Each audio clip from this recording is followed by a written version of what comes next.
Good morning, everybody. Welcome to this Jobs Fund webinar on the support for smallholder farmers and the role of agricultural hubs. My name is Vuyo, Tetyana. I'm responsible for monitoring and evaluation at the Jobs Fund. In our discussions today, we hope to unpack whether agri-hubs can be a viable solution for some of the barriers faced by smallholder farmers in their enterprises. We want to look into the types of services that these hubs can offer smallholder farmers, how agri-hubs are set up, managed, and what types of ownership structures they entail. We want to look at how these hubs are financed and whether they can become viable and sustainable enterprises in and of themselves.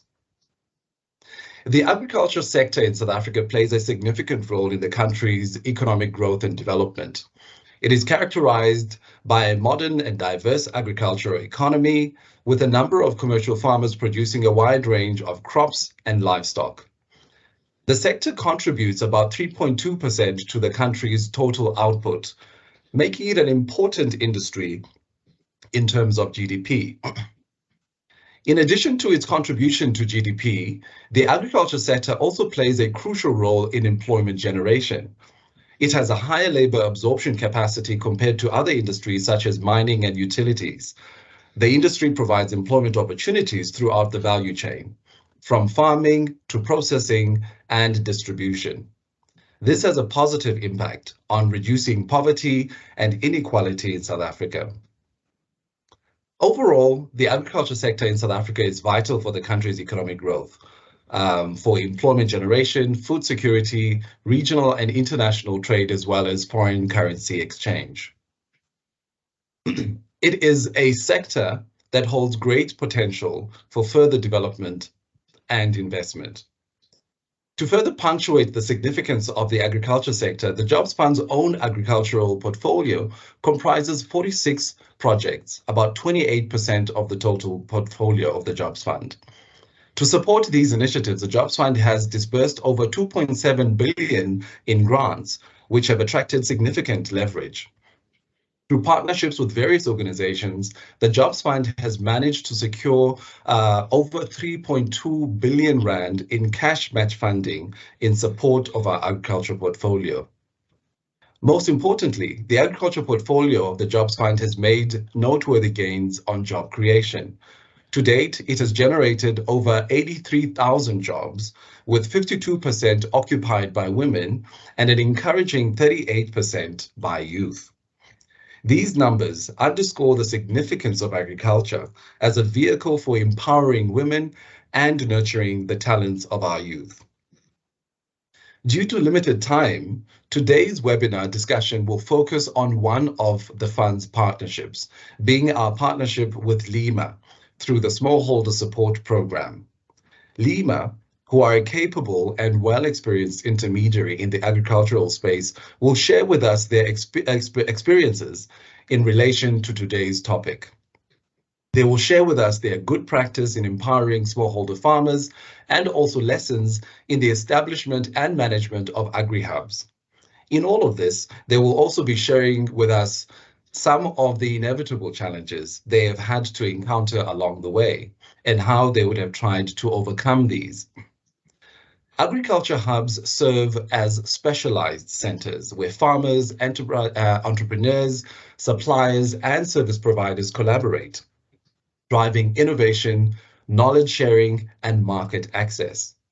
By exploring this topic, we aim to shed light on how these hubs can further strengthen the linkages between the agricultural value chains, ultimately boosting productivity, sustainability, and inclusive growth. So, ladies and gentlemen, we are encouraged by the diverse representation of organizations and institutions that are represented here today as well. Registered for this event are representatives from the Departments of Agriculture, Land Reform and Rural Development, Employment and Labour, Social Development, Trade, Industry and Competition, the Presidency, Provincial Departments, Private Sector, and NPOs. We invite all participants to actively engage in the discussions to share their experiences and insights during the webinar. Your input will greatly enrich our understanding of the provision of an effective and comprehensive ecosystem of support for smallholder farmers, the establishment and management of agricultural hubs, their potential, and the challenges they face. Together, we can work towards developing innovative strategies and policies that will enhance the impact and reach of these hubs, particularly in light of the current economic and social challenges we face as a country. And so with those remarks, we want to welcome you once again and look forward to hearing your thoughts and learn from your experiences and expertise on this critical topic. Thank you for your participation, and let's begin our journey towards a prosperous and sustainable agricultural sector. In order to make for a better and managed engagement, all participants' mics will be muted. We ask that participants post their comments and questions on the chat. The LIMA and Jobs Fund teams are ready to respond to your questions throughout the course of today's webinar. Where there are questions that may not have been responded to during the presentation, our facilitator will pick up on these questions and ensure that they are responded to during our Q&A segment. At this time, I would like to now hand over to our facilitator for today's webinar, Mr. Lionel Kunene, who is a team leader at the Jobs Fund. Mr. Kunene, over to you. Thank you, Vuyo. Thanks very much for those warm words of welcome, and I feel good to be called Mr. for once in a life. Welcome to all our guests today to our webinar, and what we would like to do is to remind ourselves on who are we as Jobs Fund before we start with our webinar. So hopefully those who do not know anything about the Jobs Fund will get a bit of information about ourselves. And those who know a lot about ourselves, I hope I will not confuse you. I will switch off my camera as we go through the history of the Jobs Fund. So we are a program that resides in the National Treasury. We were capitalized by the president in 2011 in Parliament. And why were we established?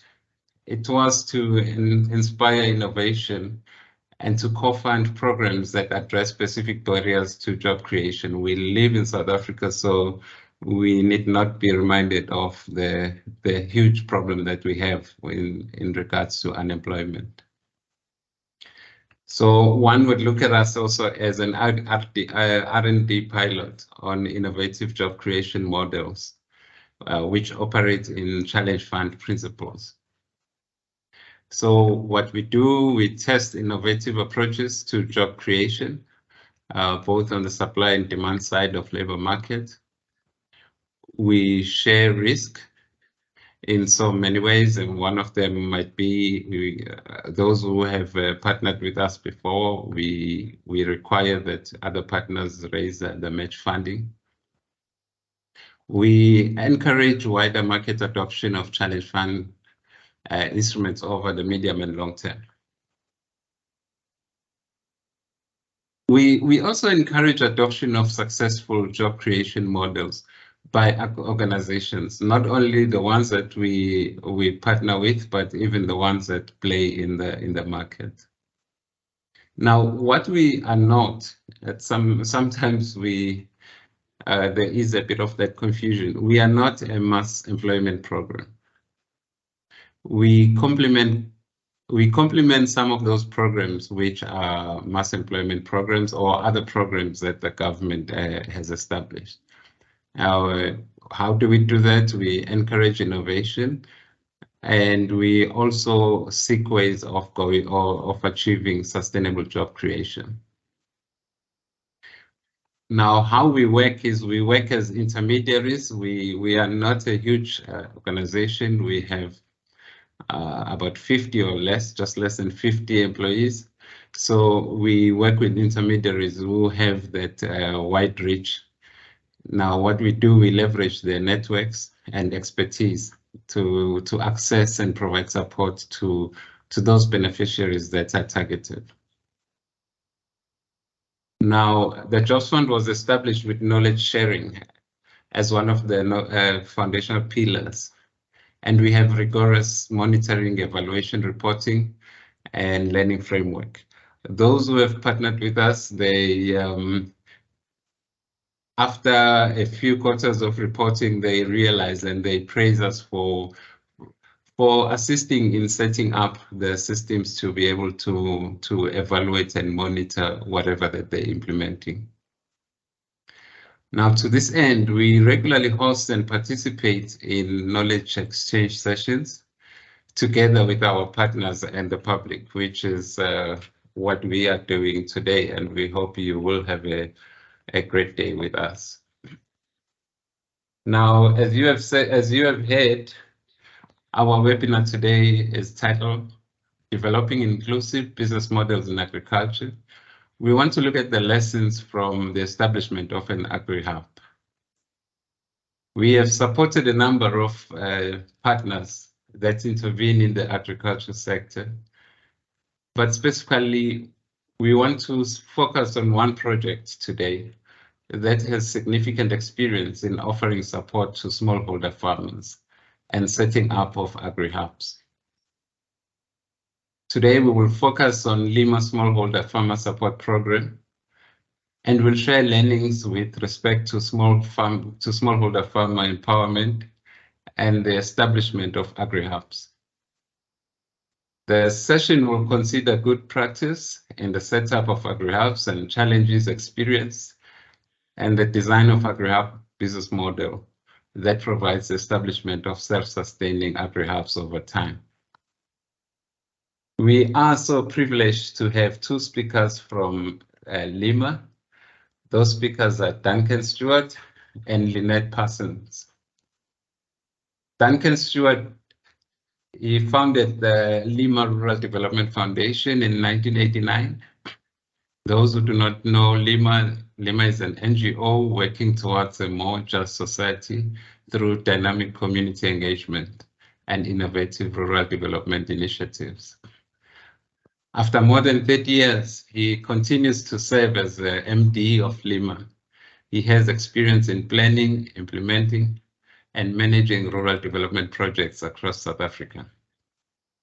Duncan has grown LIMA to become one of the larger rural development NGOs in the country, where their work has not only positively impacted on and given hope to many rural families, but has also provided a platform for a number of young graduates to develop fulfilling careers as community development professionals.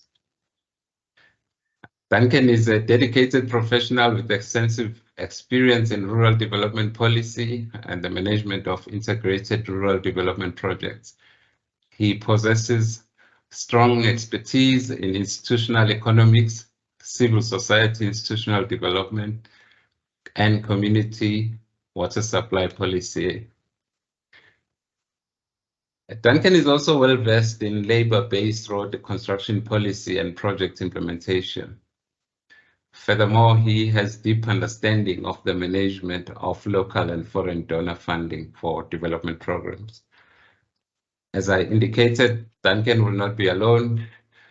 He's having Lynette Parsons, who has been with LIMA for 20 years as their operations manager. Lynette is an agricultural economist and has extensive experience in the field of agriculture and rural development, with a focus on the development of smallholder farmers. Lynette specializes in agriculture, marketing, small-scale farming support and advisory, land reform support and modeling, agricultural and forest economics consulting, as well as a community work coordination and project management experience. Lynette has led two programs in which LIMA has partnered with the Jobs Fund. One being it was called Abalimi Phambili. That's the one that we participated with LIMA in the first call for proposal. They also participated with the Jobs Fund during the fifth call for proposal. More recently, Lynette has supported the development of LIMA's public employment programs the NYS, SEF, where LIMA provided unemployed youth with work experience in areas of education, food security and agriculture, data collection, and maternal and child health. It is my greatest honor to hand us over to both Duncan and Lynette.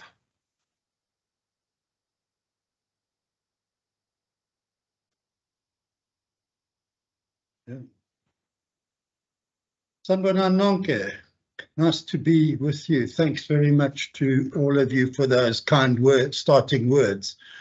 Yeah, this is a real honor to be here. That's the second invitation we've received to head up a webinar.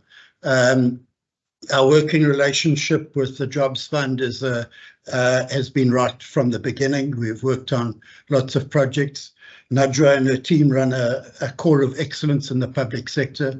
It's really lovely to be associated with them over all these years.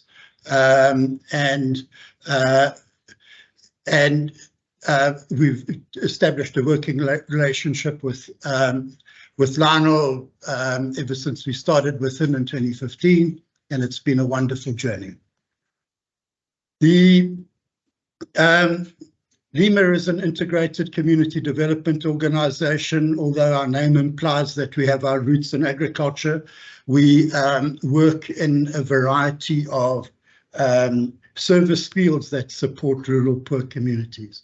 We are always looking for opportunities for external investors who are prepared to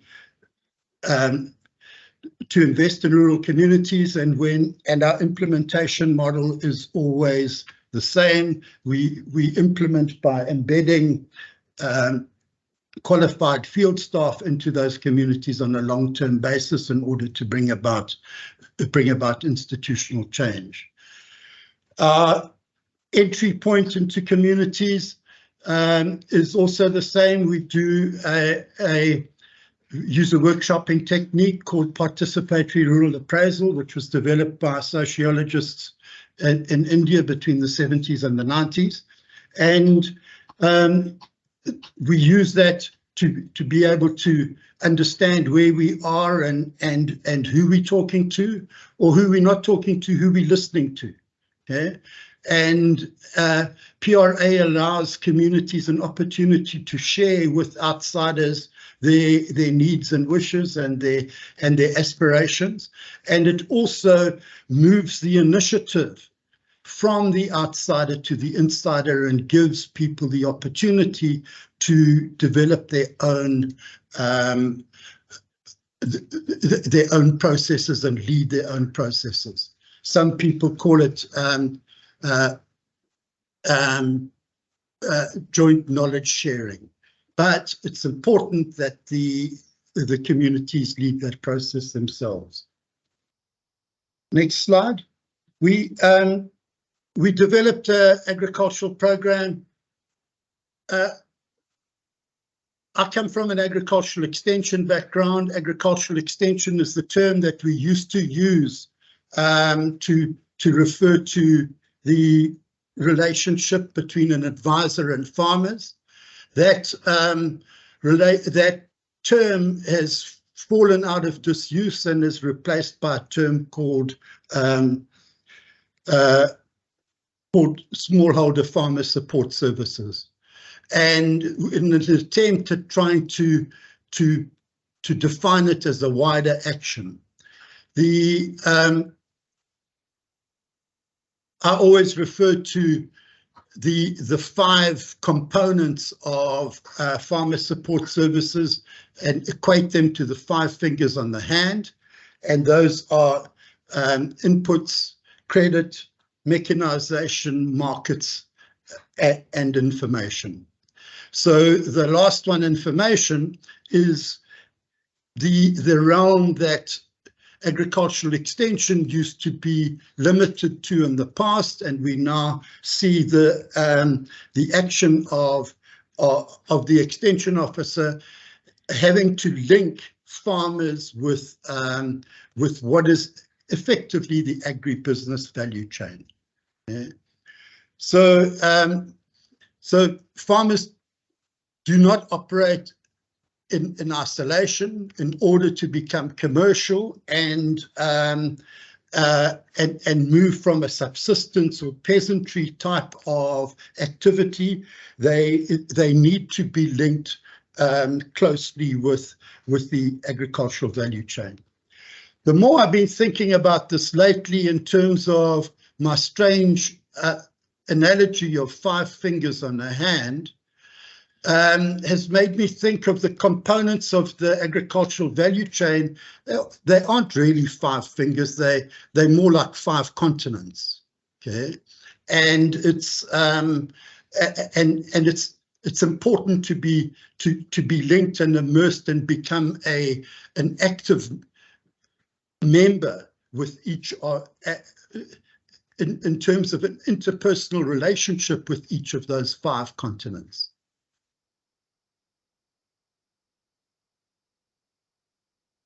Next slide, please.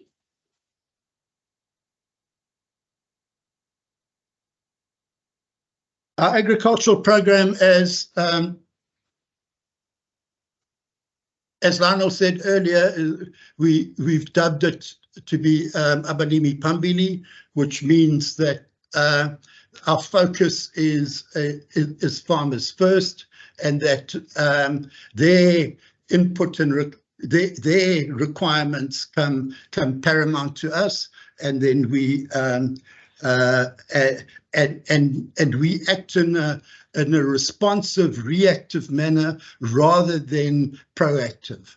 Proactive activity can take place in terms of introducing new ideas, but these have to be subservient to the needs and wishes of the farmers themselves.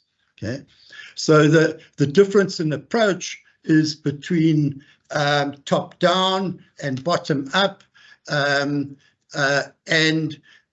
often why change is not adopted by certain communities is depending on the approach taken by the developmental team.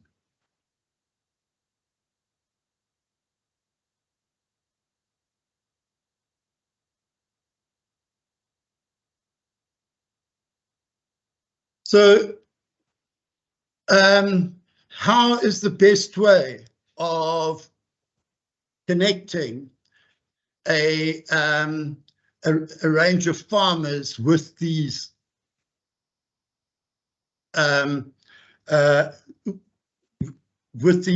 components of the agricultural value chain?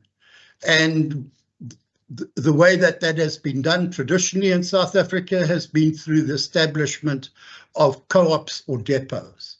Okay, and a co-op and depot brings some of those 5 fingers into some or all of those 5 fingers into one physical space. We have an unbelievably vibrant and highly developed commercial sector in this country, and the cooperative sector was a very strong part of that over the last 100 years. And they have developed a network of depots and silos and railway lines and sidings and that support the commercial agricultural sector very well. The South Africa is a big place, and the patchwork settlement of rural communities sometimes coincides with those of the commercial farmers, and in other places, smallholder farmers are quite isolated and far away from farmer support services or co-ops. So the idea of developing agricultural hubs has been a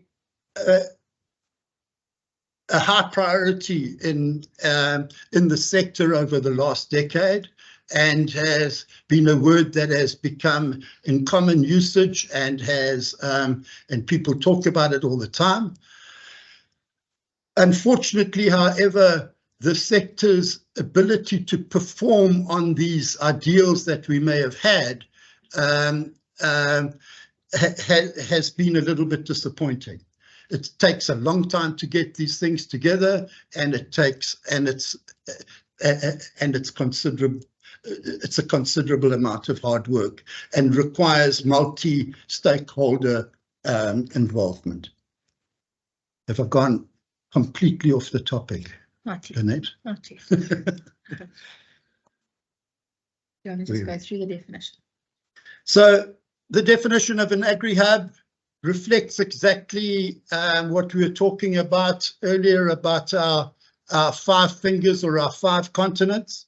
On this slide, we have 6, which is the logistics is the one that ties that ties these continents together, and so you're taking the components of the agricultural value chain and trying to bring them closer, either through virtual or through a physical depot, closer to the farmers, with the intention of reducing their transaction costs, yeah, and making it easier for them to trade and to operate. All right, next slide, please. Morning, everyone. I'm going to take you through more closely the models and the way that the program actually operated in terms of how we implemented through the Jobs Fund program and some of the successes and some of the learnings that we had under the program. So our original model, as defined way back in JF5, was to develop an agri-hub that would be a local distribution centre. At the time of developing the concept, we weren't sure if it would be a warehouse, a pack house, a cold storage facility. As we spoke about earlier, it was going to be developed with the community and their needs in mind, but it would definitely allow the farmers to access markets, inputs and information. They would be locally based to reduce the transactional costs and possibly be smaller entities right at the point where farmers are based around irrigation schemes and rural settlements. Our original proposal was designed around the requirement of a very strong commercial partner, who was SPAR at the time, who unfortunately withdrew in the very early stages of implementation and decided to test their own agri-hub model. And so at that point, we had to rejig our whole thinking around the model that we were going to implement in JF5. Next slide, please. So we ended up redefining the implementation plan and came up with a 3 agri-hub model. The model was designed differently at each of those hubs, depending on what the location and the site context was and who we could partner with and how we could manage those agri-hubs.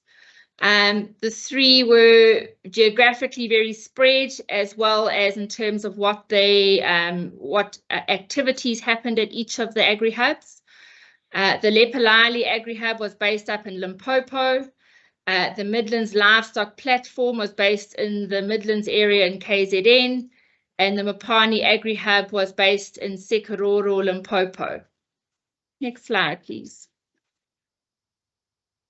I'm going to go into very high-level sort of impacts and outcomes of each of these agri-hubs, just to give you an idea of where things went well, where things derailed, and where we think going forward perhaps we could have done things differently.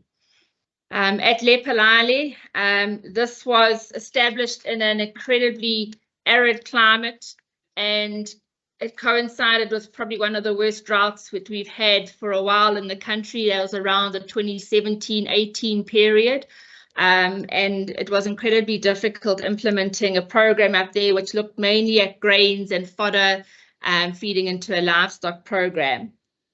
The agri-hub there was looking at inputs and mechanization being the main continents, as Duncan introduced earlier, that we were going to provide support to the farmers on.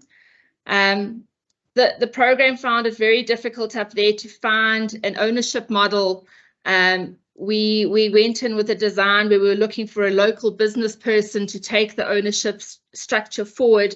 And on numerous attempts, there just wasn't the skill set found to be able to carry it forward.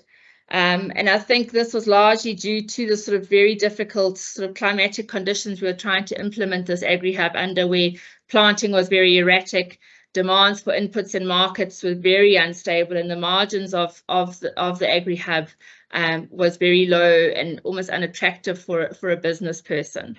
With such a short period also for implementation, results weren't easy to see. Mopani Agri-hub is based in Sekarora with a very strong focus on inputs, markets and services.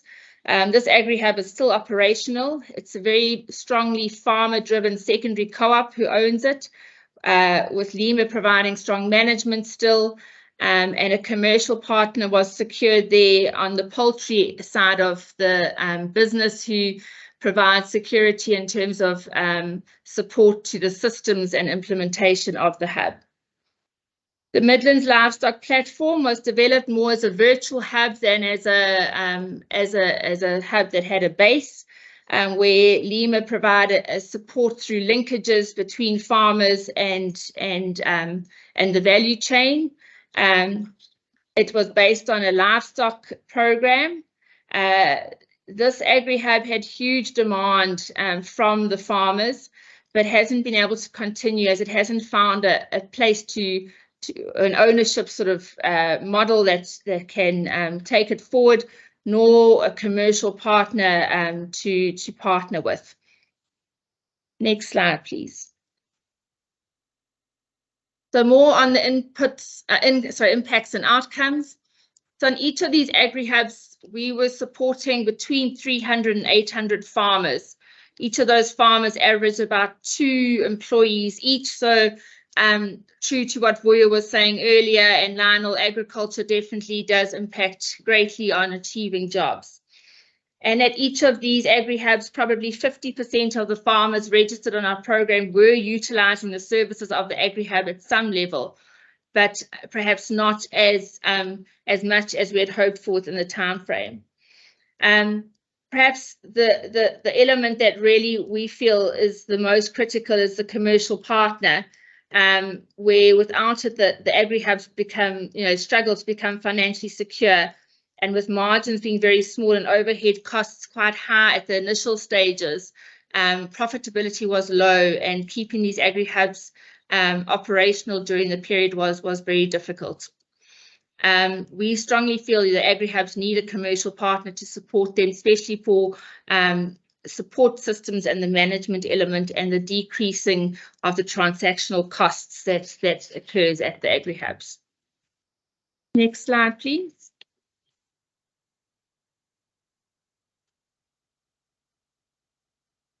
We've covered some of the key learnings that we feel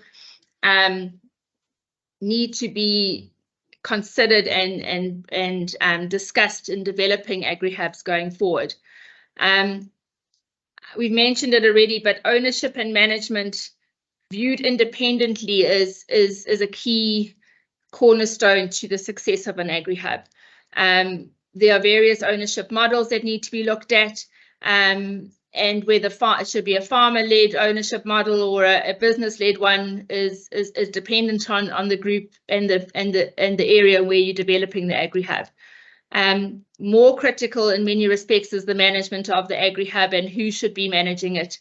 Whether a farmer should be allowed to carry on farming and a business person do the management, or whether the farmers themselves are capable of doing the management.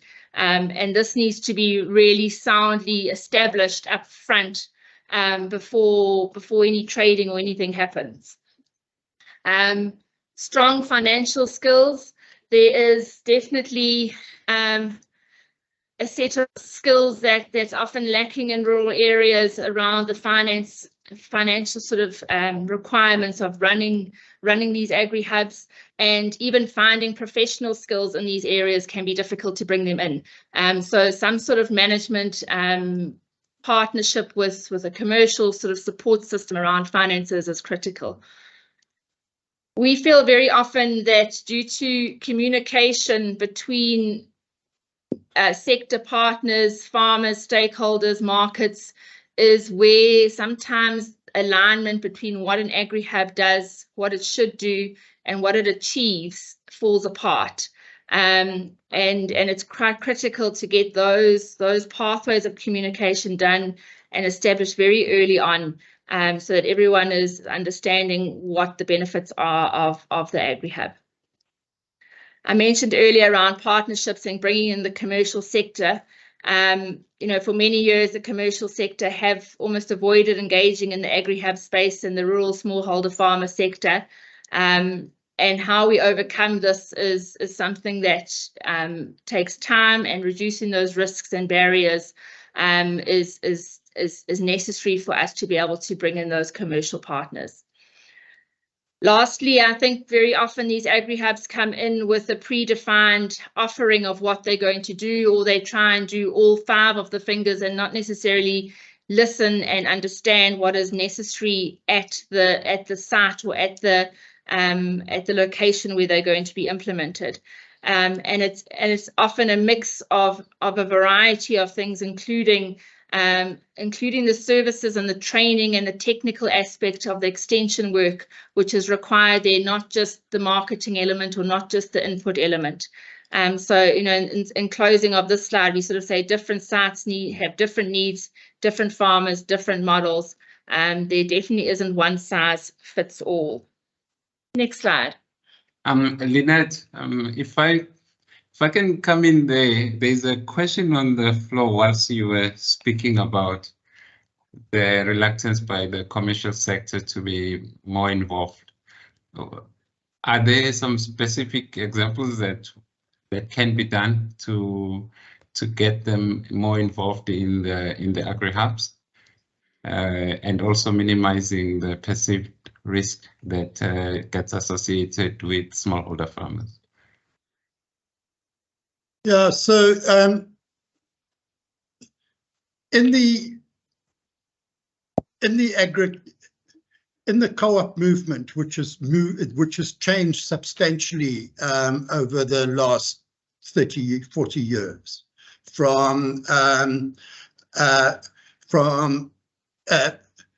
it has moved from being a co-op, a membership cooperative model to more of a corporate model, and inside those organizations, the running of depots and the provision of inputs has been less of a priority in some of these organizations, and the separation of the emerging and the commercial sector has resulted in limited interaction between them, and so but we need to find models of working more closely with them and bringing them in. And one way of doing that would be through a risk sharing arrangement, or a risk reduction arrangement through some form of blended finance. Thanks. Next slide, please. Great.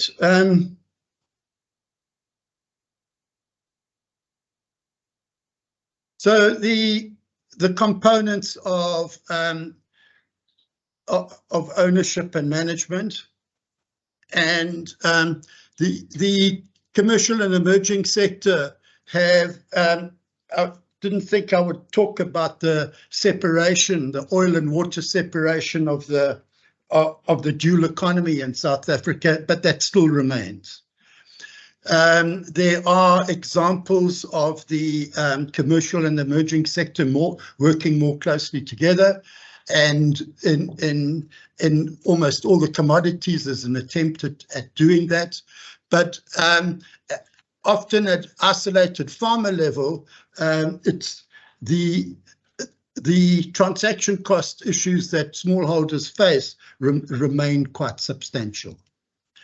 There's quite a big difference between being a member of an organization and being a customer. Okay, so if you're close to a relatively large town, you can buy your agricultural inputs and you can get some services, but often that is as a customer rather than as a member. So the agricultural hub program is trying to create a membership platform at farmer association or district level, to get those farmers associations and those districts to become to have the skills and expertise of managing a physical depot or hub is often difficult.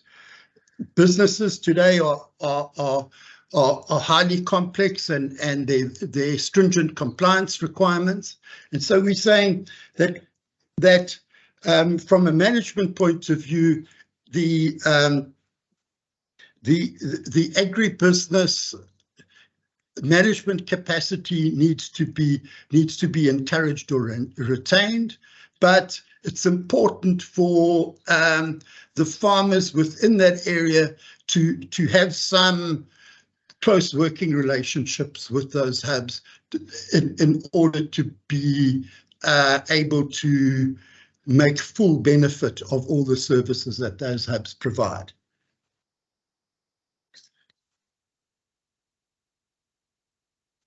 So how we achieve that community representativeness, we've been able to do it successfully at the Mopani Hub,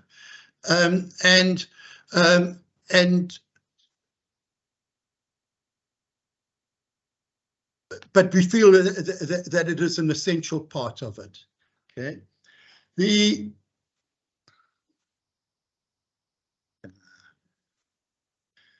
obviously sustainability requires a long-term involvement by multi-level stakeholders and commitments over a long period of time.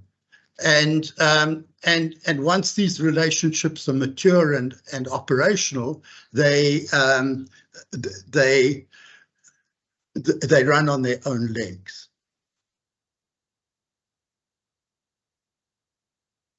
Okay.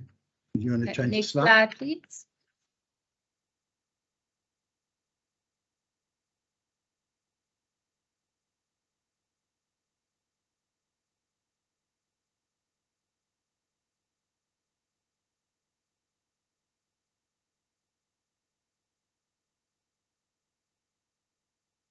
So as I said earlier, there's been agri-hubs have been a high-profile activity in the sector from both the public and the private sector.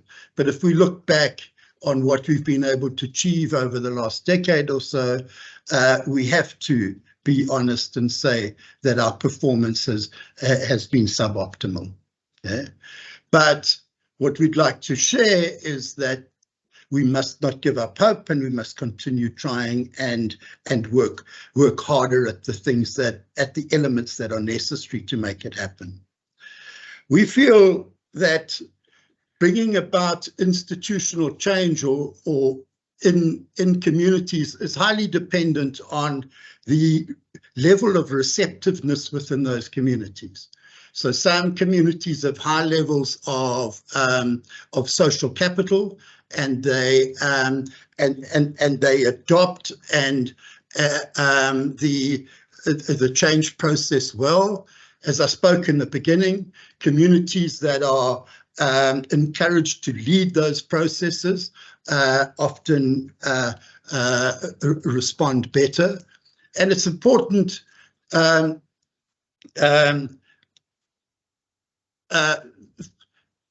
that participation levels are high. When bringing in a new change, our experience is that after 3 years of operating within an area, introducing something new, and for results of reasons that the project would be stopped at that point, that there is no guarantee that that the impacts of the project will be sustainable. We do, however, find, though, if we go over the 5 to 6 year mark, that that it is that at that point that adoption and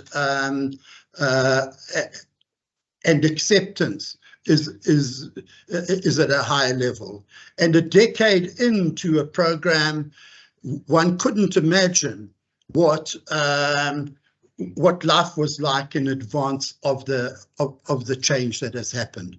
And so people are always talking about exit strategies. We feel that exit strategies that are under 5 years are a pipe dream. Over 5 years, it's more easy. Although we believe, why should stakeholders, investors ever exit from communities in which they are working and serving?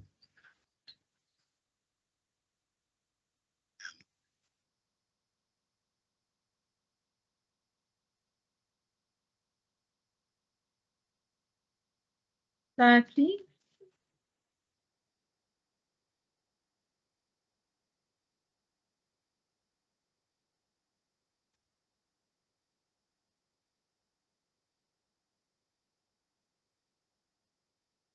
So the agri-hubs that LIMA have developed, we've tried a variety of different ones. We continue to work in a number of communities, and the agri-service hub activities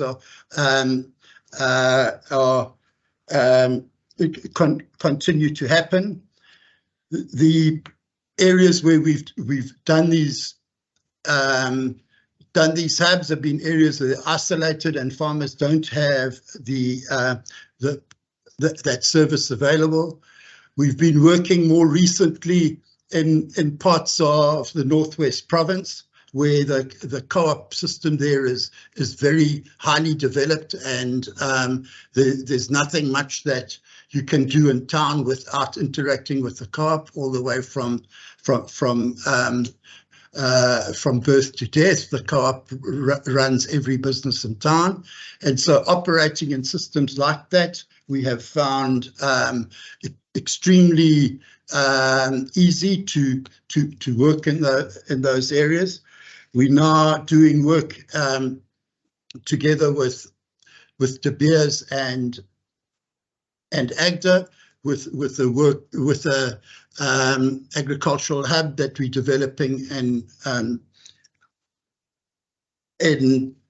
Vuyo, and there we've been able to establish a working relationship with Vuyo Beer and Transvaal Koöperasie, and because those introductions have been made, we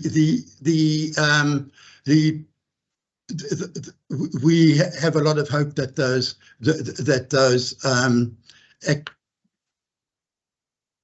those relationships, which are essential in developing a business activity, that those relationships will make that difference.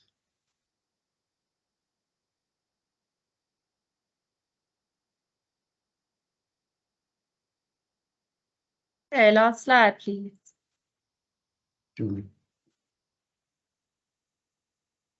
All right, so LIMA feels really strongly that the agri-hub alone is not really a solution to the requirements of the smallholder farmer.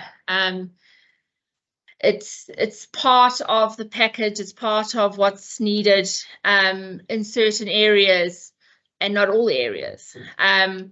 It's part of the support program. As Duncan was saying, we strongly feel that support and extension is not a program in which we will ever exit in these areas. It just matures, it takes different avenues, our focus will change, our level of engagement with farmers changes, but an agri-hub is definitely a model we feel, even though perhaps not all of our agri-hubs are flying successes, we have had many learnings, and we still feel that an agri-hub model is something that is a requirement in the package for a smallholder farmer.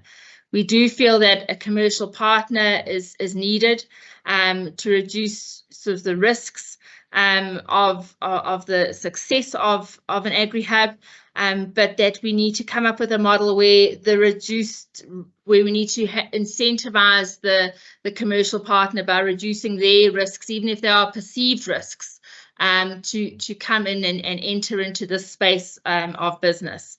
Yeah, so commercial partnerships, business management, farmer facilitation and communication, in our opinion, are the key factors that are needed in developing agri-hubs. Yeah, I think that's us done. We'll smile at you one last time. Yeah, there we go. Thanks, everyone. Yeah, thanks a lot, Lynette and Duncan. Maybe once let me remind the audience that you're welcome to write the questions on the chat, but let me fire the first question, or now the second, because there was a question that you've addressed already. At what point are the hubs then become independent or sustainable? When do your intervention, when does it withdraw from the agri-hubs and then you leave it to operate on its own? Yeah, as we said in the presentation, we anticipate that after 5 years that there is greater local involvement and local participation, and invariably after a 10-year period, people are competent and comfortable to be able to run things on their own. Although the investment requirements are huge and the capital needed is over a long-term basis, so yeah, but don't expect your impact to stick in 3 years. Thanks. So given the fact that our projects will implement, our project, Jobs Funds projects, we will implement over 2 to 3 year periods. How do you plan on keep funding it beyond our participation, that Jobs Fund participation? Do you then continuously look for sponsors or other partners? Yes, that's an essential part of providing a long-term service. Yeah. Thanks. I see a hand, and the way this webinar has been designed is we cannot unmute the other participants. Please type your question if you do not mind.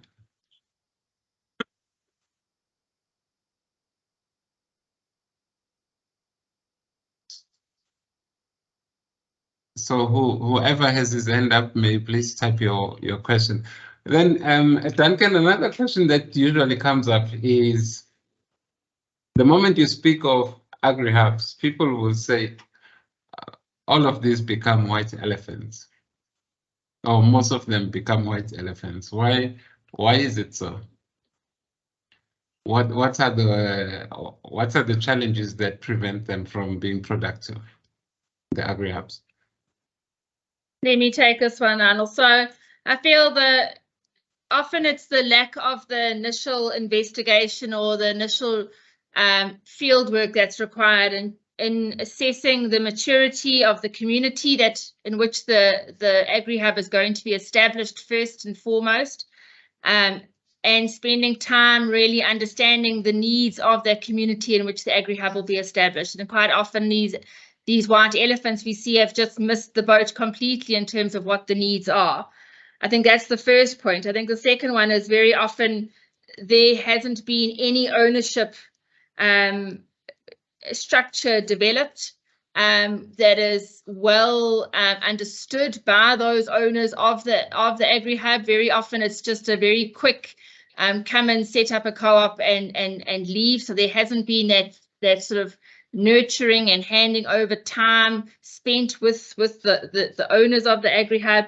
And then I think, you know, no real sound management systems put in place, and a process of again training and sort of handing over of that skill over a time.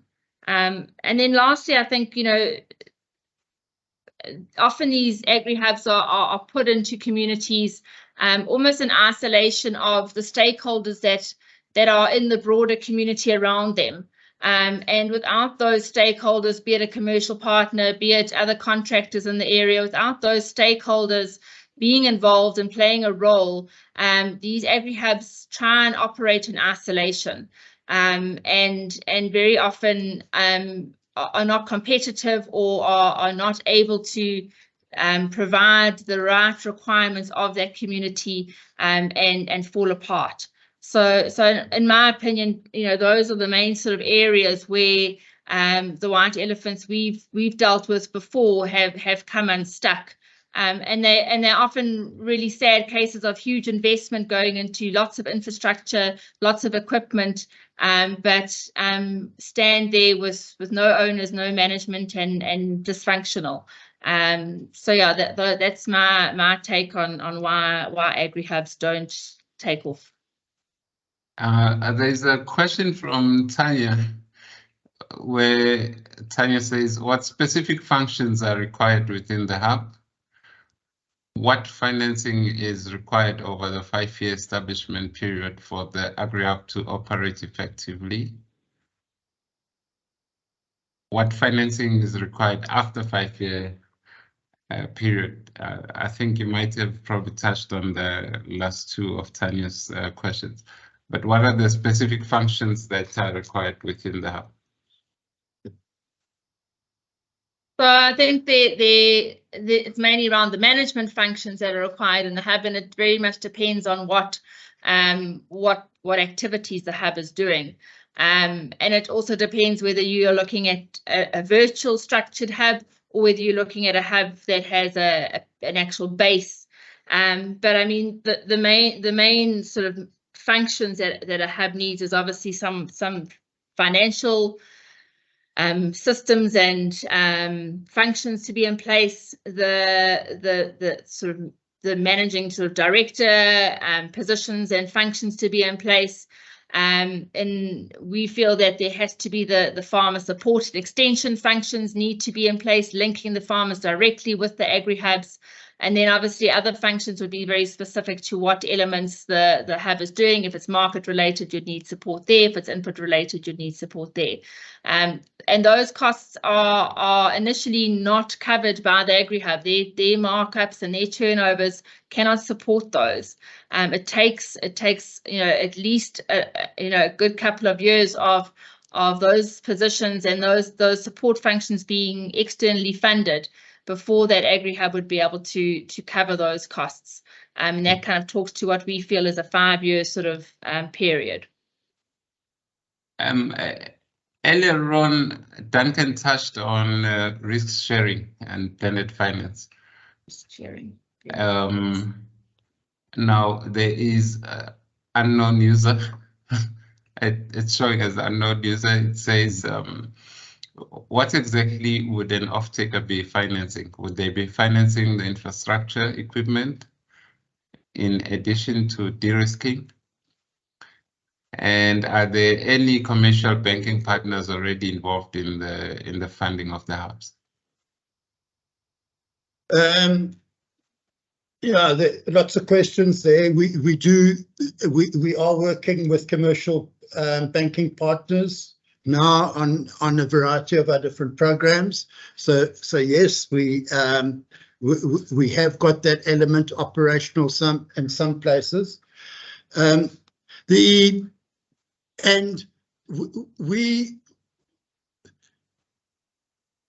These programs need to be very multi-sectoral, and there needs to be both public and private sector involvement, and it needs to be over a period of decades rather than of weeks. And there needs to be a long-term commitment, and bricks and mortar are the important starting element in a depot or the creation of a non-white elephant, but ownership and participation and working with a variety of different stakeholders. Yeah, and I know people are talking about offtake agreements. So for every geographic situation or for every community, the solutions and the mix are going to be slightly different, but the multi-sector stakeholder requirement is an essential element, and without it, the white elephants will remain. Okay. I see Nico put a contribution here. It sounds like he was really typing furiously on his keyboard or her keyboard. He says farmers must focus on farming and administrators must focus on managing the agri-hubs, as their management is administrative in nature and require lots of time. They must be market-driven. Farmers will support anything that will buy their produce at a profitable level. What do you say to that view? Yeah, well thought through, and I agree.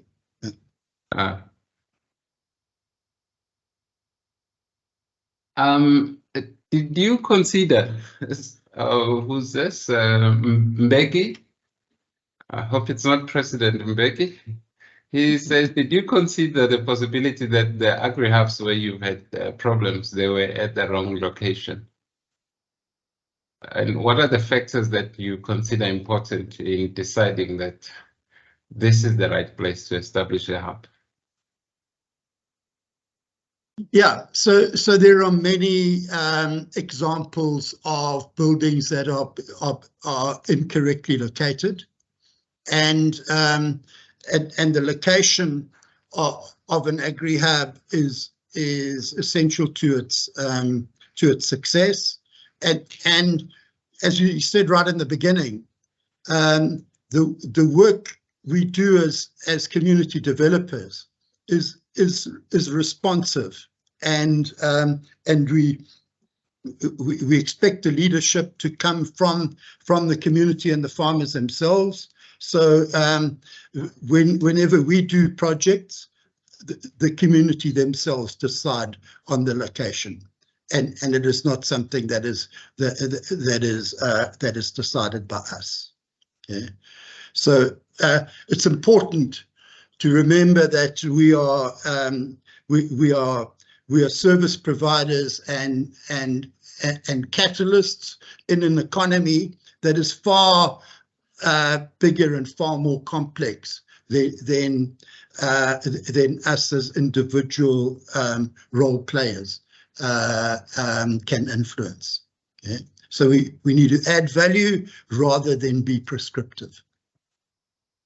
And Simpua's contribution is, he says, with rural communities owning between 0.5 hectare to 5 hectares, then he says the cooperative approach seems to be the solution. Do you agree to that? And then what do you say to the counter argument to that? This is not from Simpua now. I'm countering Simpua's point. Some people say it's difficult to work with cooperatives. Yeah, I don't want to get into a co-op debate, but aggregation is an important component in smallholder production because of the extremely high transaction costs that smallholders have. They have the same transaction requirements as a large commercial farmer, and so through it's often necessary to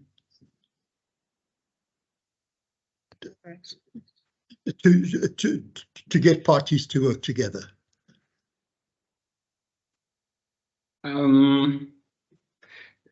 John raises an interesting question here. John April, he says, have you done any skills audit for these agri-hubs and identified the gaps, and how did you address those gaps if you had done those skills audit? So let me answer that. So the skills audit was dependent on who we brought in or who was available in terms of the management and the ownership teams. And in many instances where LIMA remained part of the management structure, we played those roles almost throughout the period, and we were trying to identify people to mirror the positions we were sort of holding. The skills within the community when we were advertising for certain positions, whether it be someone to do the financing on terms of the bookkeeping side, that was obviously done just on an application process. And even then, just to secure those sets of skills in the areas we were working with was very challenging and quite limited. So in the Sekaroro Mopani Agri-hub, where it is still operational, the skill sets that are there are still being nurtured and are still being trained. They have been identified, so they do have people mirroring the LIMA management teams who are providing the skills. But it is, I can almost say, unqualified people that we have had to identify due to the lack of sort of skills that are available, and we are having to sort of train them up. So yes, doing skills audits is required. Finding capable skills is limited, and training them up does require quite a long time within the program implementation period. Thanks. Vuyo, I don't know if Vuyo works for LIMA because she's complimenting you. She said, Vuyo says, I do Maybe appreciate. she's looking for a job. Yeah, we can hook you up. Vuyo says, I do appreciate the honesty regarding the failures. Failure, though, is more informative than success, and appears to have been the case here. Have you, maybe if I can add to Violet's point here, do you find that the failure was so massive that you would think twice before establishing other agri-hubs? Or you feel that the penny has dropped and you have found the missing links? Yeah, we remain hopeful and we remain committed to the rural poor and to the agricultural sector at large, and the integration between the emerging and commercial sector needs to continue to happen. We aren't daunted. Ons is nie bang nie. Yeah. A salute. A salute. And Dr. Kaba comes with an interesting point. He says that the role of politics and policy uncertainty are the reasons for most of the agri-hubs failures. Now, is that your experience? I think let's take politics in a broader sense. It could be the local politics, which doesn't mean political parties, but the local squabbles, basically. Yeah. No, we would not necessarily agree. Obviously, politics has a big impact on funding and on funding continuity. Okay, but that's the only time that politics plays a role. There are often fissures and factions within communities, but those get resolved through some through a process of consultation and mediation. Yeah. Yeah. So generally speaking, we would disagree with that view. I guess this is where the social facilitation would come in. Yeah. Correct. Sipoga Zindlovu, the lady that I do not know, she says, with a strong informal market in industries such as fruits and vegetables, can an agri-hub that focuses on market services be competitive? Can you compete with a farm gate or a Baki sales? Sipoga is from JobsFund. That's why I say I don't know him. Yeah, so our answer to that question is more than likely no. Okay, the fresh market industry in South Africa is very fragmented, and the informal sector component is extremely strong and vibrant. And not a large percentage of vegetables are traded within a roof or within a retail store. So when it comes to vegetable marketing, it's best to leave it to the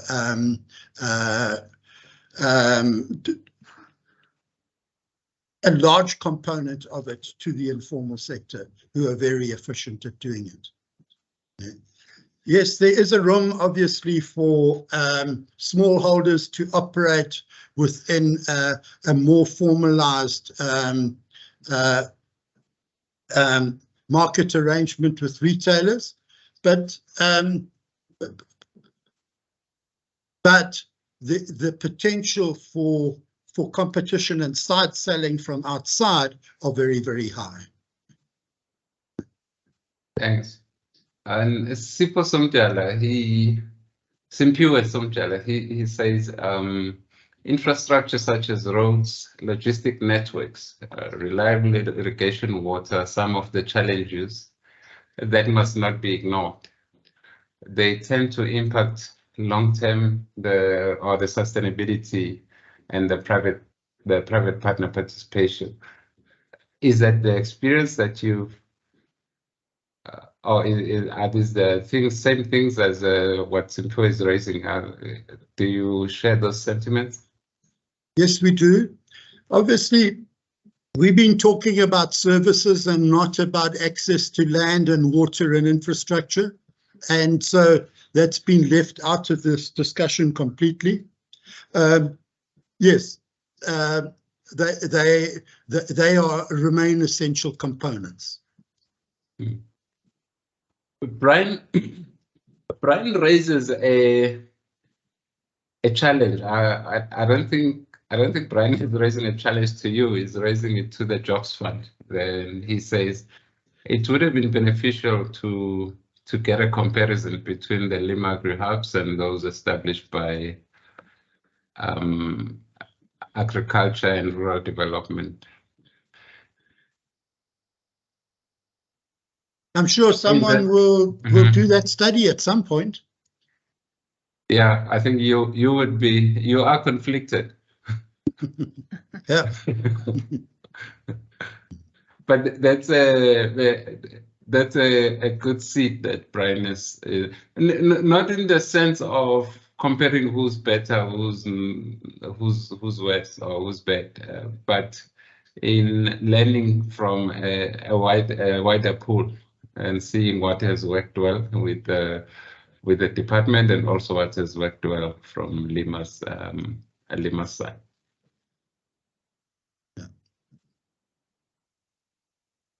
And then there's one question from Christian. Christian is asking if LIMA has done work with organizations where agrivoltaics was implemented. No, we haven't. We saw that word this morning for the first time. Oh, you saved me from shame, because I've also but we'll seen Google it for and find time. out what it means. Yeah. Maybe if Christian can type and enlighten us on what is agrivoltaics. Some electricity mixed with agriculture. Did you derive any economy of scales from these hubs? Say it again, Lionel. Did you derive any economy of scales for these agri-hubs? I guess it's probably, you've spoken about the aggregating.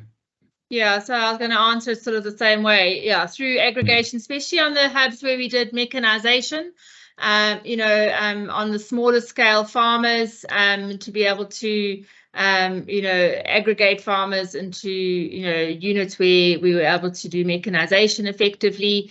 I think that's kind of was the main sort of economies of scale. On the marketing side, most of our agri-hubs were vegetable based. On the Midlands livestock, we aggregated really well and got good economies of scales in terms of inputs, mainly on the animal feed, where we were able to then sort of buy in bulk, deliver in bulk, things like that, which obviously impacted on price, benefiting the farmers. The agri-hubs definitely can play a role in both the aggregation side and achieving economies of scales. I see MJ, he or she is not pleased that you have not tried to establish a agri-hub in Eastern Cape. Is there a specific reason for that? Yeah, we've worked a lot in the Eastern Cape, and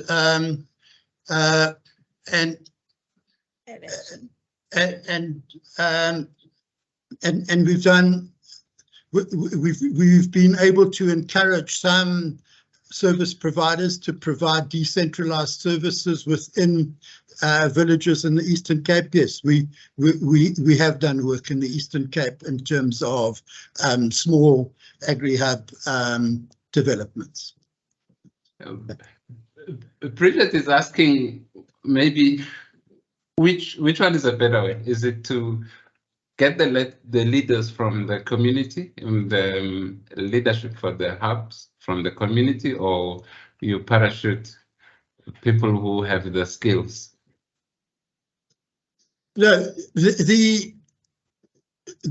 the community leadership is an essential starting point for anything that you want to sustain and go on for a long time. When it comes to the provision of business skills, those would be brought in from outside, but only to support an initiative that is community driven. So you have to start from the bottom. Thanks. Just as a warning, we only have 5 minutes or 5 minutes more to go through the questions. So I hope if your question has not been read, that it was covered in one way or another through other people's questions. Clyde puts an interesting point or an interesting question. Clyde says cooperative success rate in South Africa is very poor. Then what is the way forward for the next decade? Yeah, partnerships and multi-stakeholder relationships. So in some districts that we work in, the collaboration between the public and the private sector is strong, and farmers and the community sector. So everyone has to be invited to the party, and everyone needs to contribute in their own way. There are certain sectors in this country that have been, certain commodity groups in this country that have been very effective at achieving that, and we need to follow the examples of those sectors. So you swear by partnerships, no other way. Yeah, and multi-stakeholder as well. Anyone and everyone is invited to the party. But it's a long-term party. And Nofundos Kosana, she says she hopes you are having a good day, and she says what role can local government play in ensuring the success of agri-hubs? They must participate as a stakeholder. They an extremely important foundation stone in most communities, and they must participate as a stakeholder. And without public sector involvement, you are severely hamstrung. The public sector involvement needs to be is an essential part of it, especially when it comes to the provision of capital. I like Mary Pa's request, because she would like to form some partnerships or have discussions with LIMA. She's from You Can Grow Africa. She says they would value a closer discussion with LIMA. Please. We're keen to do that. Her number, she's left her number here. And if you happen to miss each other, Mary, you can drop us an email at the Jobs Fund email. May I request Z or Kat to put that email down at the chat? Then we can make sure that we love to see partnerships.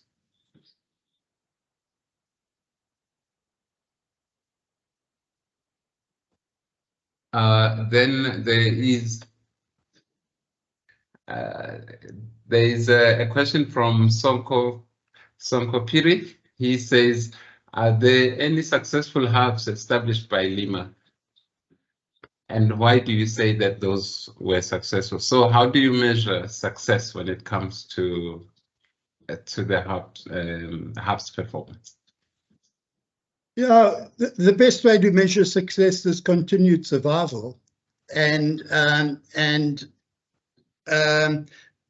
of the 3 hubs that we established on this Jobs Fund program, only one of the 3 remains operational as a result, largely as a result of external funding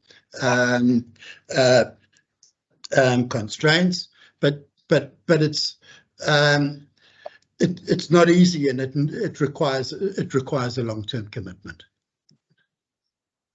There is another one which I like from Percy Rasiobi. Percy says he is based in Washabelo Industrial Park in Free State, producing mushrooms. Now he wants to know if he's a good candidate for your agri-hubs. Is there an agri-hub close by which you can hook him up with? Because he has listened to your presentation and he has fallen in love with the message. If we could get his details and talk to him directly, we'd appreciate that. Okay, Percy, please drop us an email also on the Jobs Fund email address, which I suppose that my colleagues have put it. Oh, Percy has has also dropped his phone number and the email address. Okay, right as we just hooked Percy with our intermediary or ex-intermediary. This is I like this one, especially the Percy case study here. I must say I've never met Percy and I don't know Percy.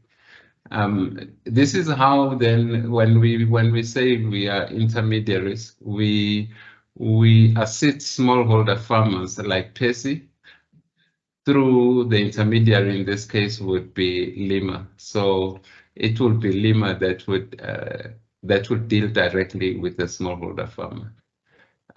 We as the Jobs Fund would not be able to do that that activity because we do not have those resources. Now, thank you, especially to the audience. Thank you to those who've raised the questions. I hope your question was touched in one way or another, even though we might have not read that question. Thank you to our speakers, presenters, and then I will hand over back to Mr. Vuyo. Great, thank you very much, Lionel. Thank you to all our participants for the flurry of questions and contributions that we've had this morning. It's really been quite exciting to listen in on the conversation this morning. Duncan, Lynette, thank you so very much. We really do appreciate you holding this space and supporting this conversation as you have. You have a wealth of information and knowledge, and we really are privileged to have you as part of this conversation today, and of course as a partner. We've heard a lot today. We've heard that establishing and managing agri-hubs is not easy. We've heard that agri-hubs are part of a more comprehensive suite of support to smallholder farmers and not the only solution. They do assist in mitigating risks attendant to smallholder farmers, especially in as far as aggregation is concerned, but they're not the only solution. Agri-hubs are complex business operations and require specialized skills. And we've spoken about financial skills, extension services, input and market support, and management. Their location is critical to their success, and as such, a collaborative and socially facilitated process in deciding where they're located is key. We've also spoken about the need for more incentives for commercial partnerships for agri-hubs to ensure and to show up their prospects for future success. There have been more failures to date than successes in as far as agri-hubs are concerned, and the sustainability of agri-hubs remains a challenge. But it is a challenge that we do need to overcome.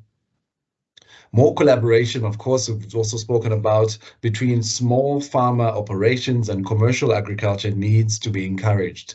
Public sector involvement, as Duncan was saying, is also very critical in terms of the long-term sustainability of agri-hubs, as well as ensuring more patient capital as they traverse and move towards a road to better sustainability. And so with that, we come to the end of our session today, and we hope that for everybody who has joined us, that the session was informative, that it was useful. We certainly learned quite a lot today, and I think Lynette was saying as well earlier, agrivoltaics is an interesting term. My wife is in the photovoltaic space, and so I think agrivoltaics is an interesting concept that I think I want to share with her as well at some point today. But having said that, we'd like to invite our participants to please just take 1 minute to complete our 1 minute session evaluation before you log off, so that we can we can do better next time in terms of these webinars. But thank you very much for your participation. Thanks to Lionel, the Jobs Fund team as well for your support. Yeah, have a good day further, everybody. Take care. Thank you.